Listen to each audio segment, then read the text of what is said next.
ताला अलैहि वसल्लम। सुब्हान रब्बिक रब्बिल इज्जति अम्मा यसिफून व सलामुन अलल मुरसलीन वल्हम्दुलिल्लाहि रब्बिल आलमीन। अस्सलामु अलैकुम व रहमतुल्लाहि व बरकातुहू। आप ज़रा थोड़े आगे आ जाइए ताकि पीछे आने वालों को तकलीफ ना हो। अभी तो ठंडी का मौसम है, मिलकर बैठेंगे तो ठंडी भी आपको कम लगेगी। ये सेहत के लिए भी फायदेमंद है ठंडी में, है ना। आ जाइए, कोई फीस नहीं, आपसे एक्स्ट्रा पैसा नहीं लिया जाएगा आगे आने का, बल्कि ज्यादा रहमतें मिलेंगी आपको।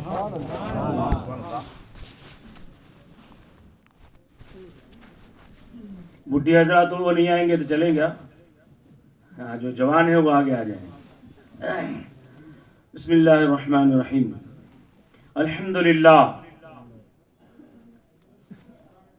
अल्हम्दुलिल्लाहिल हन्नानिल मन्नान वस्सलातु वस्सलामु अला सय्यिदिल इंसि वल जान अल्लज़ी खलक़ल इंसाना व अल्लमहुल बयान। वस्सलातु वस्सलामु अला सय्यिदिल इंसि वल जान अल्लज़ी खलक़ल इंसाना व अल्लमहुल बयान व अला आलिहि व अस्हाबिहि ज़विल खैरि वल इहसान। अम्मा बअदु फ़अऊज़ु बिल्लाहि मिनश शैतानिर रजीम। बिस्मिल्लाहिर्रहमानिर्रहीम। वान्किहुल अयाम मिनकुम वस्सालिहीन मिन इबादिकुम व इमाइकुम इन यकूनु फ़क़राअ युग़निहुमुल्लाहु मिन फ़ज़लिहि वल्लाहु वासिउन अलीम। वक़ालन नबिय्यु सल्लल्लाहु तआला अलैहि वालिहि वसल्लम अन्निकाहु मिन सुन्नती फमन रग़िबा अन सुन्नती फलैसा मिन्नी। वक़ाल अलैहि सलातु वस्सलाम अन्निकाहु निस्फुल ईमान।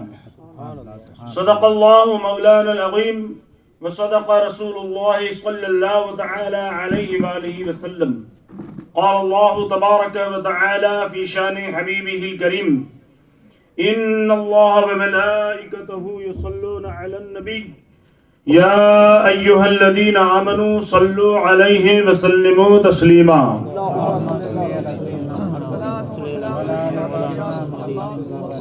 सल्लल्लाहु अलैहि नबिय्यिल उम्मी व आलिहि सल्लल्लाहु अलैहि व आलिहि वसल्लम। सलातुन व सलामुन अलैका या रसूलल्लाह सल्लल्लाहु तआला अलैहि वसल्लम। मौलाय सल्लि व सल्लिम दाइमन अबदा अला हबीबिका खैरिल खल्क़ि कुल्लिहिम मुहम्मदुन सय्यिदुल कौनैन वत्थक़लैन वल फरीक़ैन मिन उर्बिन व मिन अजमिन। हुवल हबीबुल्लज़ी तुरजा शफ़ाअतुहु लिकुल्लि हवलिन मिनल अहवाल मुक़्तहिमी। फ़इन्न मिन जूदिका दुनिया व दर्रतहा व मिन उलूमिका इल्मल लौहि वल क़लमी।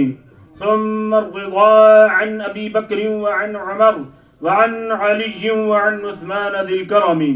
या रब्बि बिल मुस्तफ़ा बल्लिग़ मक़ासिदना बल्लिग़ मक़ासिदना बल्लिग़ मक़ासिदना वग़फ़िर लना मा मदा या वासिअल करमी बिरहमतिका या अरहमर राहिमीन।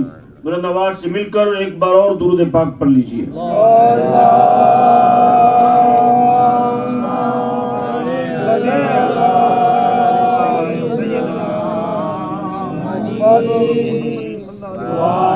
सल्लल्लाहु अलैहि नबिय्यिल उम्मी व आलिहि सल्लल्लाहु अलैहि व आलिहि वसल्लम। सलातुन व सलामुन अलैका या रसूलल्लाह सल्लल्लाहु तआला अलैहि वसल्लम। सामिन इकराम, आप तमामी हजरात जानते हैं कि आज की ये ज़िक्र अज़कार की महफिल मुबारका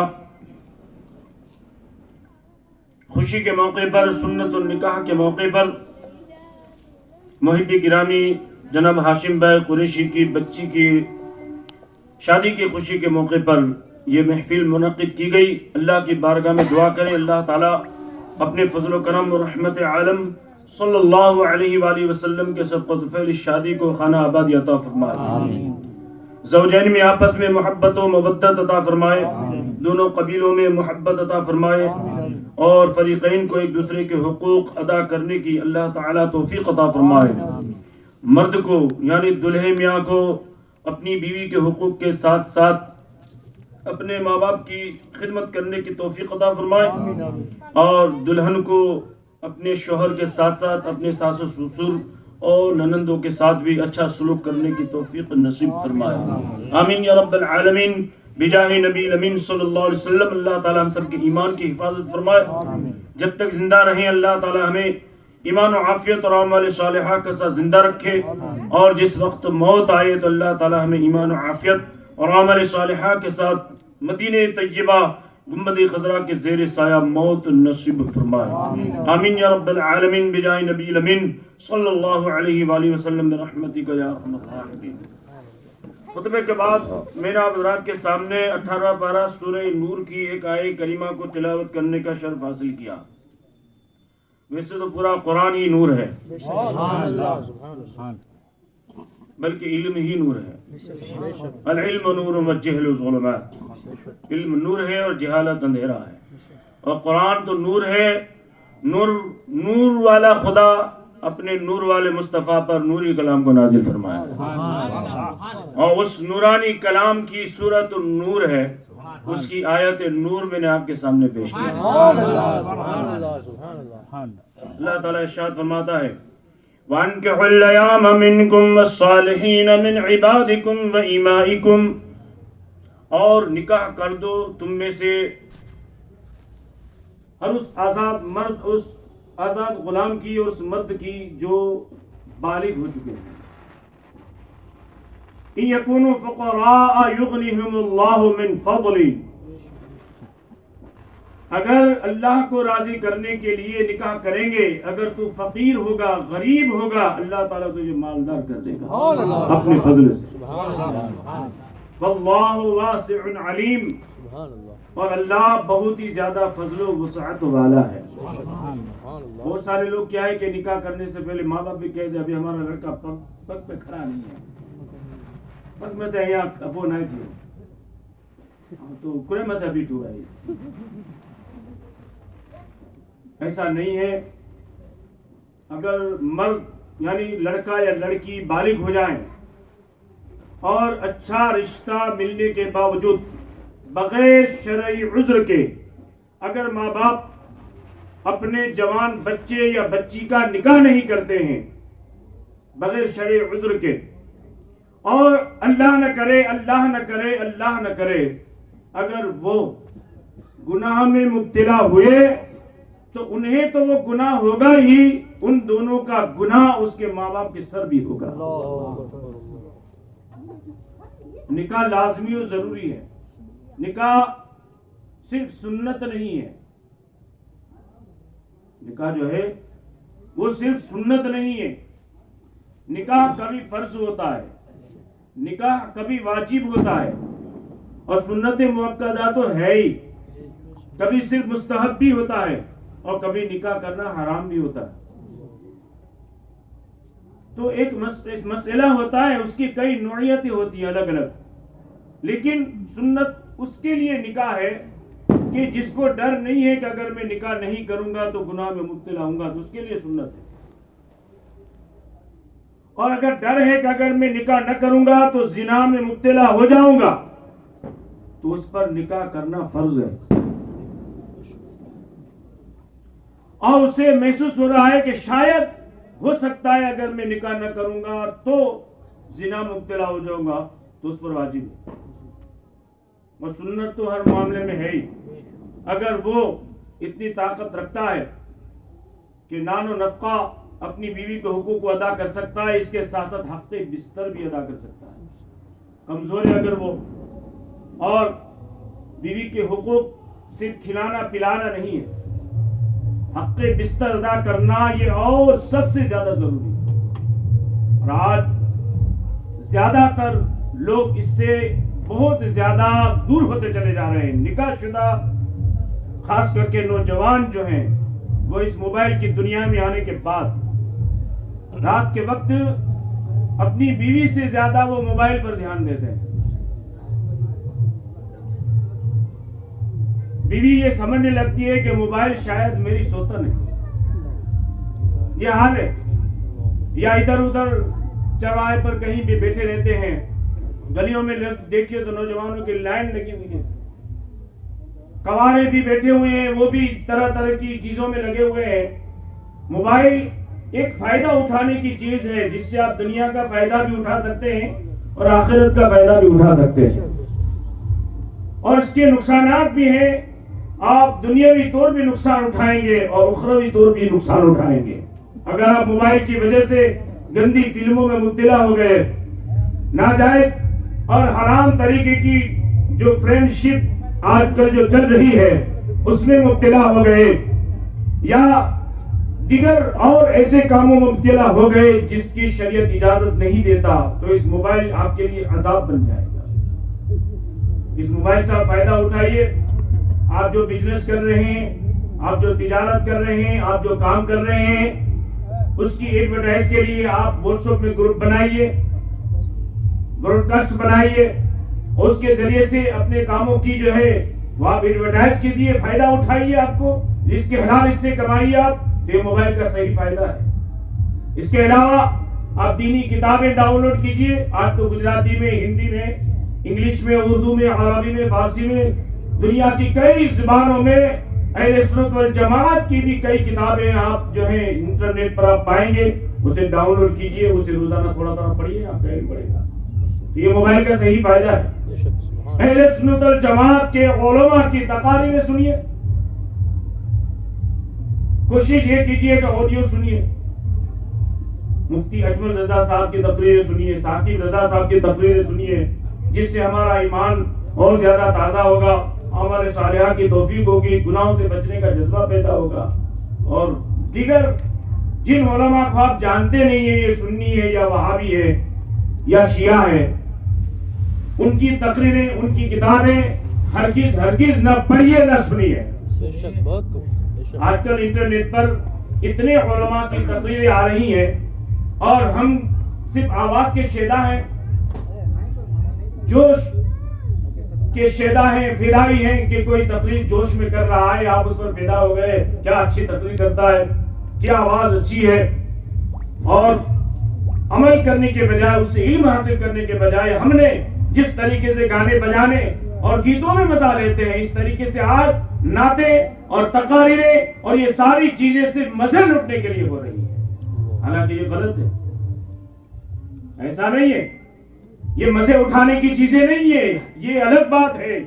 कोई नात पढ़ता है तो सुन्नी का दिल मचलने लगता है, ये अलग चीज है। कोई कुरान पढ़ता है तो अल्लाह से मोहब्बत करने वाला तिलावत कुरान से झूमने उठता है, ये अलग चीज है। अगर कोई इश्क रसूल की तकरीर करता है तो दिलों में जो है ठंडक पहुंचती है, ये एक अलग चीज है। लेकिन ये सिर्फ उस वक्त तक के लिए नहीं है जब तक के लिए आप महफिल में बैठे हुए हैं। आप महफिल से उठे या मोबाइल में तकरीर या नात या तिलावत सुन रहे हैं, उसकी जो मिठास है, उसकी जो लज्जत है, उसको अपनी जिंदगी में ढालने की कोशिश कीजिए, उसमें जिंदगी में आप ढालने की कोशिश कीजिए। ये महफिलें रस्मी महफिलें नहीं है, इन महफिल से कुछ हासिल करके जाइए।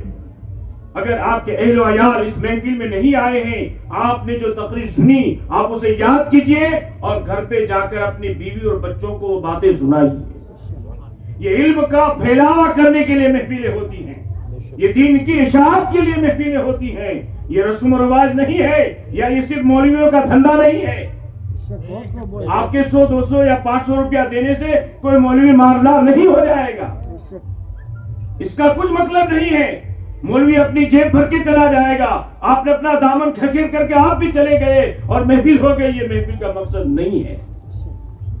महफिल का मकसद ये है जो सुने उसे याद करे, दूसरों तक पहुंचाए। अल्लाह के प्यारे हबीब सल्लल्लाहु अलैहि वसल्लम इरशाद फरमाते हैं, बल्लिगू अन्नी वलौ कान आया, तुम मेरी तरफ से पहुंचा दो अगरचे एक ही बात जानते हो दीन की। यह आयत से मुराद दीन की बात है। अब कुरान की आयत ले तो भी चल सकता है, हदीस की बात ले तो भी चल सकता है, लेकिन यहाँ आयत से मुराद कोई दीनी बात आप जानते हैं दूसरे तक पहुंचाइए। आपको अगर सही वुजू करना आता है और आपके पास कोई ऐसा शख्स आ जाए जिसे वुजू करना नहीं आता, तो तो आप इमाम साहब का इंतजार मत कीजिए कि इमाम साहब ही का फर्ज है कि वही सबको सिखाएंगे। आपको वुजू आता है, दूसरा ऐसा शख्स आपके सामने मौजूद है जिसे वुजू नहीं आता, आप मुझे वुजू सिखाइए। जब तक वो वुजू करता रहेगा और उस वुजू से जो भी इबादत करता रहेगा आपको उसका सवाब मिलता रहेगा। जो भी दिन की बात जानते हो, हर मामले में मौलवी का इंतजार किया जाता है, इमाम साहब का इंतजार किया जाता है और इमाम साहब को मौजूद दिए जाते हैं, ये तकरीर कीजिए, वो तकरीर कीजिए। भाई वो 10 साल दारुल में रह करके आया है, सूखी रोटी और दाल चावल खा करके इसने इल्म हासिल किया है। कितनी तकालीफ उठाई है, भिखारियों तरीके से लाइन में रहकर, थाली और कटोरा हाथ में लेकर, मुश्किल से खाना लेकर खा करके, अपने माँ बाप से, अपने कबीले से, अपने गांव से दूर रहकर कितनी तकालीफ उठा करके ये इल्म हासिल करके आया है। उसका तुम्हें इसका इल्म नहीं है, उस तकलीफ को तुम नहीं पहचान सकते कि दारुल उलूम में जाने वाला 3 साल, 5 साल, 8 साल, 10 साल जो रहकर आता है वो कितनी तकालीफें उठाता है। वो अपनी मर्जी से सो नहीं सकता, वो अपनी मर्जी से खा नहीं सकता, वो अपनी मर्जी से पी नहीं सकता है। हर मामले में जो है ट्रस्टियों की चलती है, वहां के मुदर्रिसीन की चलती है और तकालीफें उठा करके वो जब बेचारा आता है इल्म हासिल करने के बाद बड़ी उम्मीदें लेकर के, मैं अपनी कौम को एहकाम इस्लाम सिखाऊंगा, दीन का इल्म सिखाऊंगा, उसके साथ अच्छे सुलूक करने के बजाय हमारा मामला यह है कि उसी की गिबत हम करते हैं, उसी की बुराई हम करते हैं, जिस इमाम के पीछे हम नमाज पढ़ते हैं उसी की गिबत हम करते हुए नजर आ रहे हैं। उस इमाम से आपको क्या फायदा मिल सकता है, आपको क्या फयूज़ और बरकत मिल सकते हैं, अगरचे उसकी दिल की तार रसूलुल्लाह से मिली हुई है, अगरचे उसकी दिल की तार रसूलुल्लाह से मिली हुई है, लेकिन तुमने तो उसके बारे में जो जी में आया बोल दिया है। तो ये तकारीर का मकसद ये नहीं है कि सिर्फ मजे उठाइए, अमल भी कीजिए, कोशिश कीजिए जो हम जाने दूसरों तक पहुंचाएं, ये लाजमी जरूरी है। हमारा मामला के आज एक दूसरा मामला ये गलत रवि ये भी है कि हर मामले में जिस चीज में जो बड़ा होता है वो छोटे की कदर ही नहीं करता, चाहे वो मालदार शख्स हो तो वो गरीब की कदर नहीं करता, आलिम है तो वो उस्ताद शागिर्द की कदर नहीं करता है, पीर है तो मुरीद की कदर नहीं करता है। ये क्या है? क्या सिर्फ यही हुक्म दिया गया है कि बड़ों की इज्जत कीजिए? क्या दीन के अंदर छोटों पर शफकत का हुक्म नहीं है? दीन में छोटों पर शफकत का हुक्म नहीं है? क्या तुम्हें नहीं पता इमाम आजम अबू हनीफा रज़ियल्लाहु ताला अन्हु अपने कई ऐसे शागिर्द थे जिनके घर का खर्चा खुद दिया करते और पढ़ाते भी थे। आका करीम सल्लल्लाहु अलैहि वसल्लम की जिंदगी को देखिए, छोटे छोटे गुलाम को, बल्कि हदीस में आता है छोटे बच्चे भी अगर सामने होते थे वो सलाम करें इससे पहले आका खुद बच्चों को पहले सलाम किया करते, बच्चों से मुसाफा पहले किया करते थे।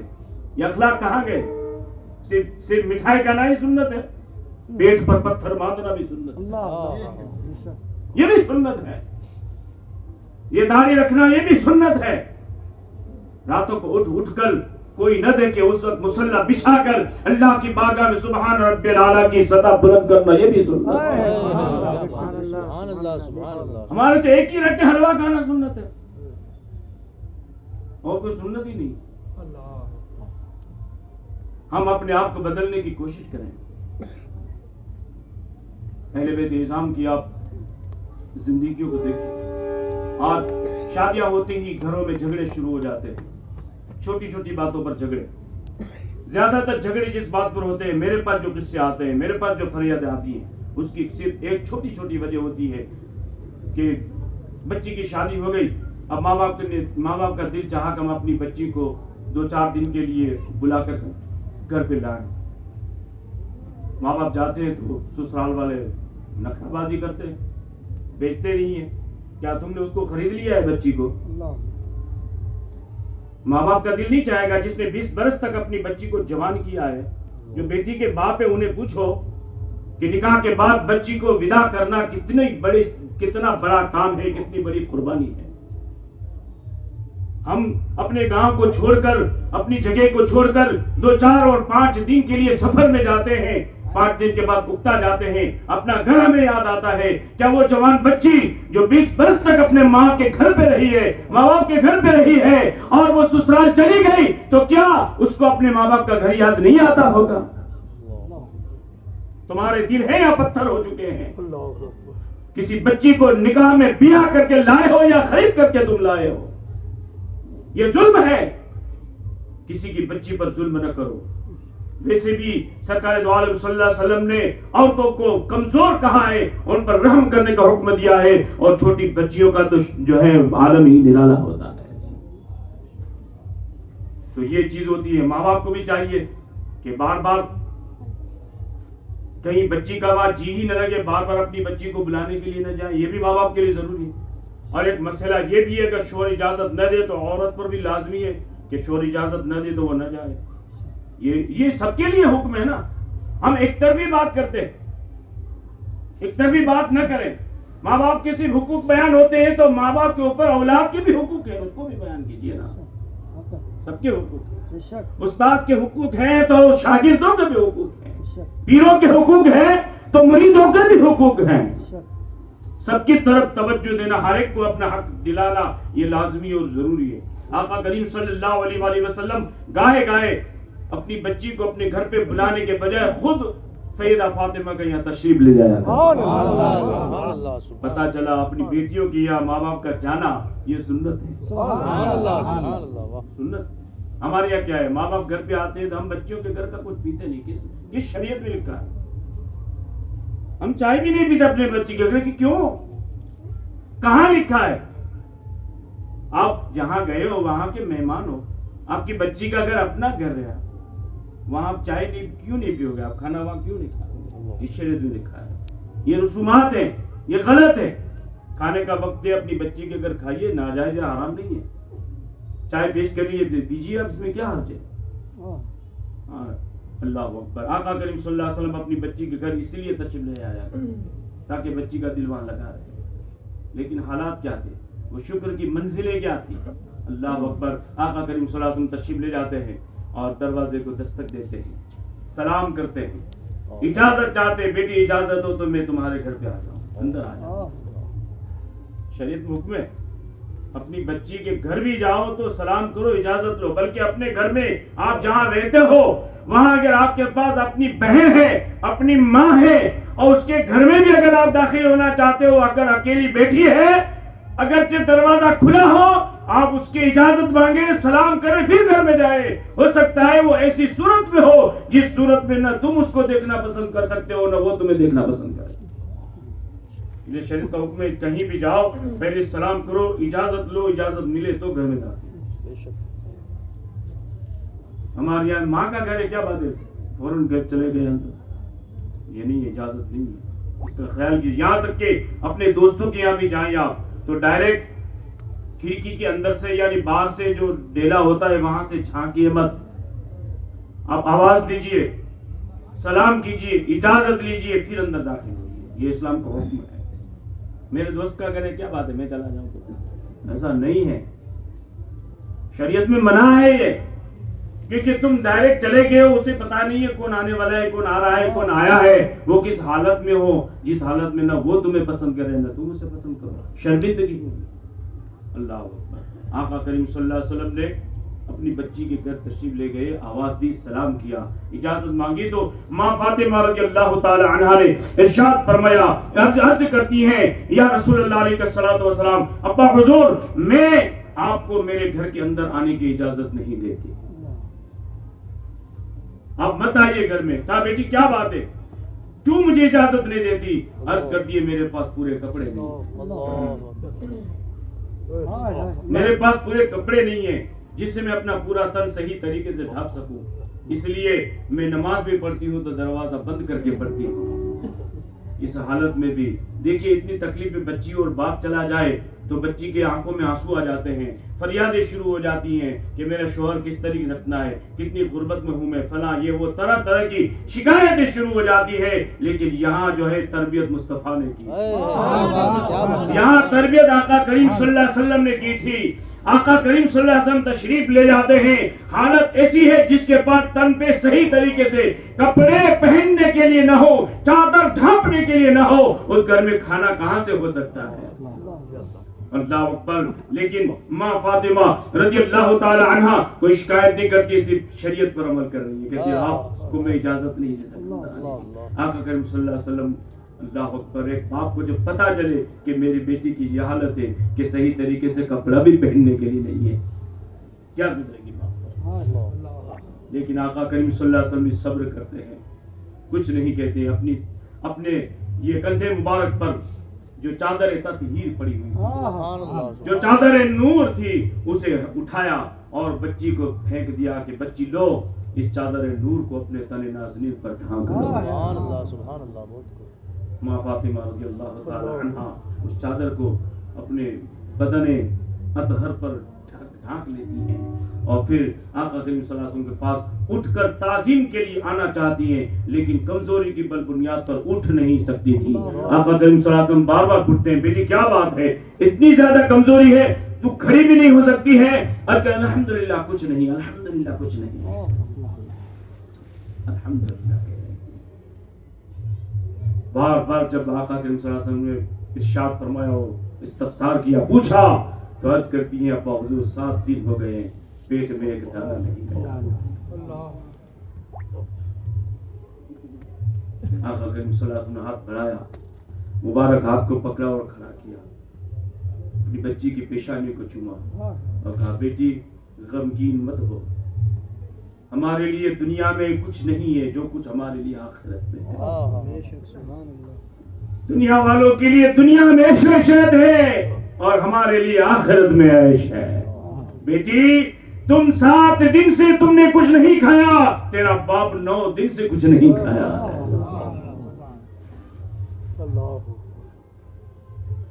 न शिकवा यहाँ है न शिकवा वहां है। ये सब्र बहुत बड़ी दौलत है दोस्तों, सब्र और शुक्र एक अजीम दौलत है। तो अर्ज में ये कर रहा था कि बड़े छोटों वाले जो मामला है बहुत है। आप देखिएगा शादियों में खरीदारी जो होती है ना, शादियों में खरीदारी होती है, उसमें भी मामला ये है कि जो खरीदारी की जाती है उसमें जो प्रेजेंट के तौर पर, गिफ्ट के तौर पर जो कपड़े वगैरह दिए जाते हैं ना, उसमें हाल ये है कि वो हदिये के तौर पर या किसी को खुश करने के नियत से नहीं दिए जाते हैं, कैटेगरी देख कर दिए जाते हैं।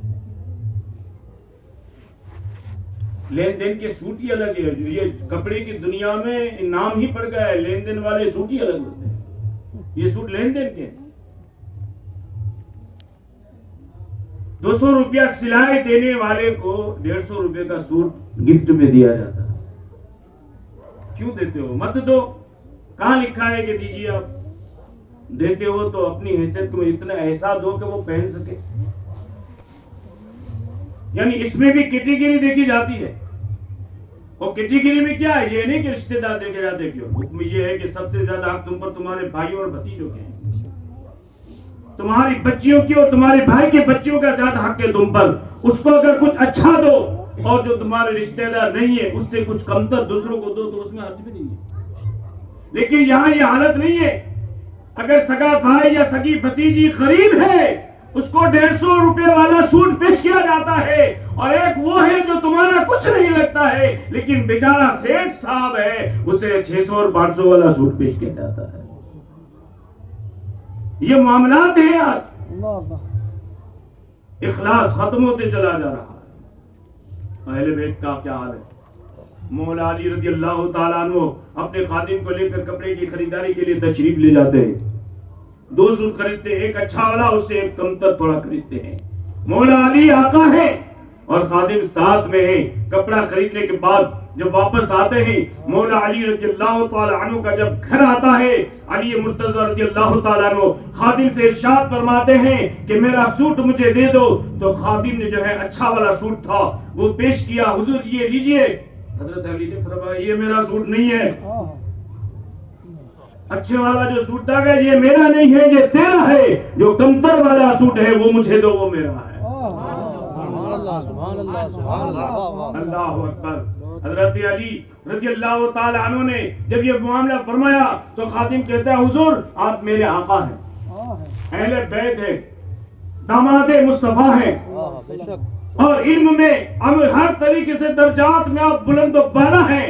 लिहाजा ये अच्छा कपड़ा आप ही पहनिए और ये जो कम कीमत का है वो मुझे दीजिए। मैं तो गुलाम हूँ, मैं अहले बैत का भी गुलाम हूँ और वैसे भी गुलाम हूँ। मेरे पास वो इल्म नहीं जो आपके पास है, मेरे पास वो अमल नहीं जो आपके पास है, मेरा वो दर्जा नहीं जो आपका दर्जा है। लिहाजा ये कमतर वाला कपड़ा ही मेरे लिए सही है। मौला अली फरमाते ऐसी बात है, दलाइल पेश करके अच्छा कपड़ा देना चाहता है, तू जानता नहीं मैं अना मदीनतुल इल्म वालियुन बाबुहा का मिज़दाक हूँ। दलील मैं भी दे सकता हूँ, सुन मैं बुरा हूँ और तू जवान है। जवानों के लिए एक बेहतर है वो अच्छा कपड़ा पहने है। ये अच्छा वाला तू ही रख, ये कमतर कपड़ा मुझे दे दे, मैं इसी को पहनूंगा। ये अहले बैत इज़ाम का अखलाक है। मालदार शख्स कमतर से गरीब के साथ अगर खाने के लिए बैठना पड़े तो वो बैठ जाए, लेकिन यहाँ इंतजार किया जाता है। दस्तरखान पर जब 4-5 आदमी मिलकर खाना खाते हैं ना तो इंतजार किया जाता है, लोग कौन मेरे साथ खाने के लिए आ रहा है, किसके साथ बैठूं मैं। एक गरीब है तो ये गरीबी उसके अंदर है में, गरीबी को है में, मिस्कीनियत होना कोई ऐब है? अरे मिस्कीनियत होना तो इतना बड़ा दर्जा है। मेरे आका सल्लल्लाहु अलैहि वसल्लम इरशाद फरमाते हैं, बल्कि हमेशा दुआ क्या करते थे, अल्लाह मुझे मिस्कीन न को, क़यामत के दिन मुझे मिस्कीनों के साथ उठा। ये दुआ क्या करते थे? मैं गुलाम हूँ, गुलामों के साथ बैठना पसंद करता हूँ। आका यूं फरमाया करते थे ताकि गुलाम को ये न कमतरी का एहसास न हो। मैं गुलाम हूँ यानी मैं अल्लाह का बंदा हूँ, गुलामों के साथ बैठना पसंद करता हूँ यानी बंदों के साथ बैठना पसंद करता हूँ। बल्कि साहबा फरमाते हैं बहुत मर्तबा ऐसा होता था कि कोई आने वाला कलमा पढ़ के मुसलमान हो गया होता, लेकिन उसने रसूलुल्लाह को देखा ना होता और आकर के हुजूर से पूछते कि मोहम्मद कौन है। उन्हीं से पूछते कि हुजूर कौन है। हुजूर फरमाते तुम्हारा क्या काम है? कहा मैंने कलमा पढ़ा है, अपने नबी का चेहरा नहीं देखा, दीदार के लिए आया हूँ। हुजूर फरमाते जी भर के दीदार कर ले, तेरा नबी मैं ही हूँ। सुभान अल्लाह, सुभान अल्लाह। कोई अकड़ नहीं, कोई गुरूर नहीं, कोई तकब्बुर नहीं। और हुजूर की पसंदीदा चीजें भी ऐसी होती हैं। आइए कुछ बातें मैं हदीस की ओर पेश करूं, बुलंद आवाज से दुरूद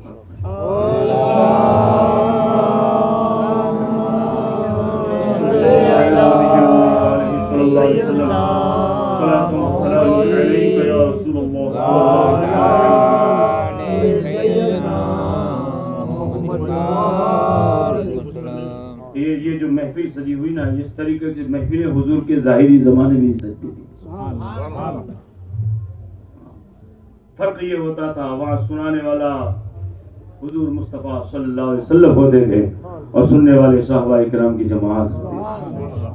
तो कभी कभी नहीं दोस्त बैठे रहते थे, एक दूसरे को पूछते हैं तुम्हारी पसंद की क्या चीज़ें हैं, तुम्हारी पसंद की क्या चीज़ें हैं। दोस्त अपनी अपनी पसंद की चीज़ें बताते हैं और खुश होते हैं।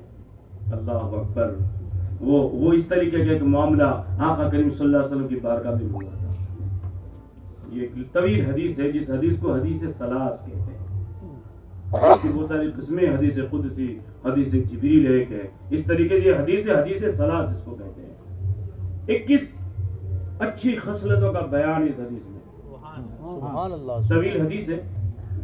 आका करीम सल्लल्लाहु अलैहि वसल्लम की पसंदीदा 3 चीजें, अबू बकर सिद्दीक की पसंदीदा 3 चीजें, फारूक आजम की पसंदीदा 3 चीजें, उस्मान गनी की पसंदीदा 3 चीजें, हजरत मुर्तजा की पसंदीदा 3 चीजें।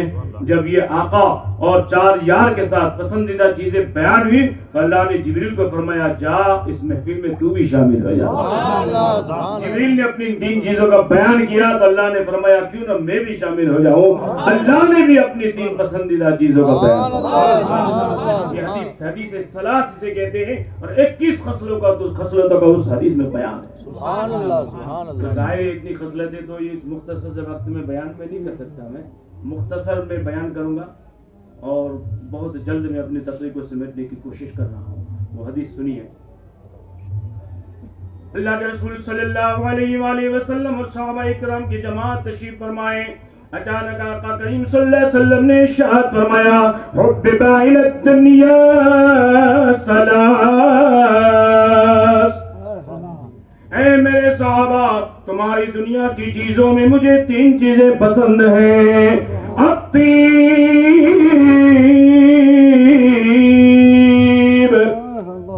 वन्निसा वजुगिलत कुर्रतु ऐनी फिस्सलाह।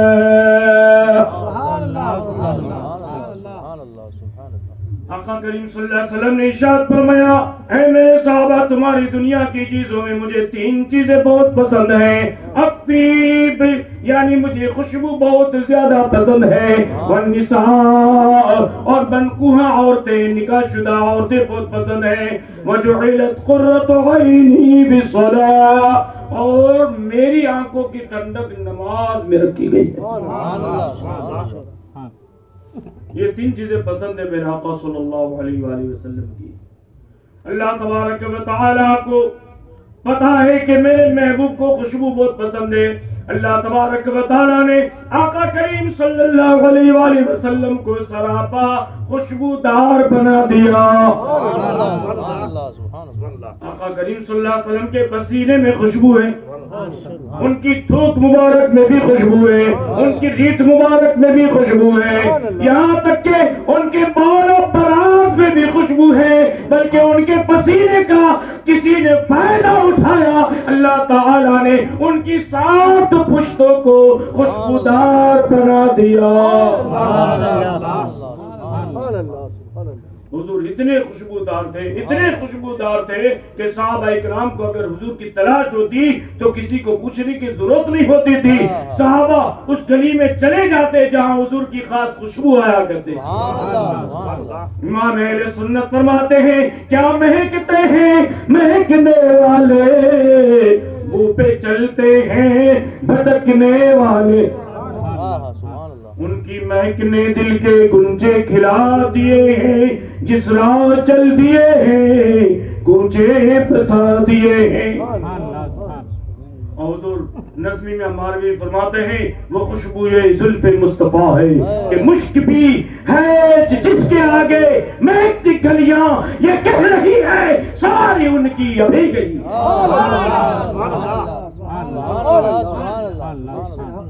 मेरे आका सल्लल्लाहु अलैहि वसल्लम की सबसे पहली जो पसंद है वो ये खुशबू।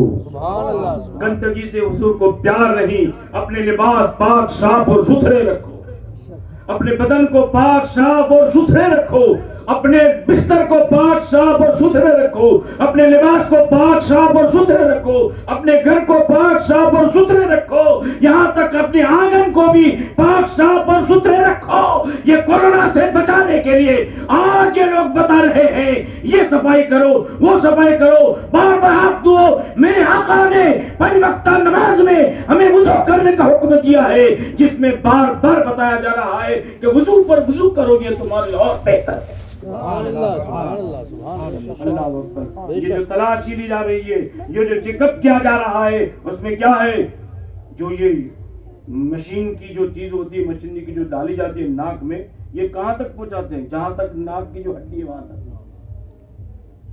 और गले में कहां तक पहुंचाते हैं? ये जहां से गरगरा होता है यहां तक पहुंचाते हैं। यानी अगर तुम्हें ये जो कफ होता है, कफ की वजह से, कफ में ही कोरोना का जो वायरस होता है, जिस चिकनाहट वगैरह होती है, वो गले में होता है उससे पता चलता है, या नाक में होता है इससे पता चलता है। लेकिन जो इसको बार बार साफ करे, जो इसको बार बार साफ करे, तो वो चिकनाहट वहां रहती नहीं है। मेरे आका ने फरमाया, जब तुम वुजू करो तो नाक में पानी डालो, तो नाक की हड्डी तक इसको जो है खींचो, इस तरीके से खींचो, और जब कुल्ली करो तो गरगरा करके कुल्ली करो वुजू में। पता चला जो पाबंदी के साथ वुजू करता रहेगा इंशाअल्लाह उसको कोरोना कभी नहीं हो सकता। वुजू में बार बार हाथ भी धोए जाते हैं, चेहरा भी धोया जाता है, यहाँ तक कि ऐसी जगह जिसको धोने का आज तक साइंस ने पता नहीं लगाया होगा, गर्दन पर जो मसा किया जाता है, साइंसदान कहते हैं गर्दन के पीछे गर्दन है, वहां एक रग है, वहां एक नस है जिसको 24 घंटे में कम से कम एक मर्तबा पानी पहुंचना जरूरी है। अगर न पहुंचे तो गर्दन में कोई भी बीमारी हो सकती है। वुजू में गर्दन का मसा करना मुस्तहब है। जो वुजू करता रहेगा उसे गर्दन की बीमारी कभी नहीं। कानों का मसा किया जाता है, कानों का भी मसा किया जाता है। कान की हर एक ऐसी चीजें जो अंदरूनी तौर पर है, अगर उंगलियां न डाली जाएं तो वहां सफाई न हो। और वुजू में मुस्तहब है कि कानों का भी मसा कीजिए, ये मुस्तहब है। अल्लाह अकबर। अगरचे ये फराइज में नहीं है, लेकिन कुछ चीजें वुजू की सुन्नतों में है, कुछ चीजें वुजू के मुस्तहबात में है। लिहाजा मुस्तहबात भी पर अमल करे, सुन्नत पर भी अमल करे, वाजिबात पर भी अमल करे, फराइज पर भी अमल करे। कि अगर आप मुस्तहबात से लेकर फराइज तक अमल करेंगे, न छोटी बीमारी आपको लगेगी न बड़ी बीमारी आपको। इंशाअल्लाह ये सारे फवाइद हैं। सफाई सुथराई ये लाजमी जरूरी है।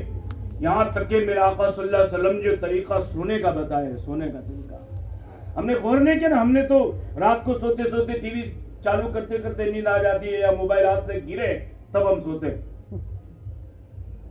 इतना पड़े रहते हैं ना हाथ से। कई लोग कहते हैं हम तो उस वक्त नींद नहीं आती है जब हाथ से मोबाइल गिरता है तब सोते हैं हम। माज़अल्लाह, अस्तग़फिरुल्लाह। ये लत है मोबाइल की। सोते वक्त की सुन्नतें क्या है? अगर किसी को पूछा जाए तो खड़ा होकर कोई बता नहीं सकता है कि सोते की सुन्नतें क्या है। कुछ सुन्नतें हैं सोने की।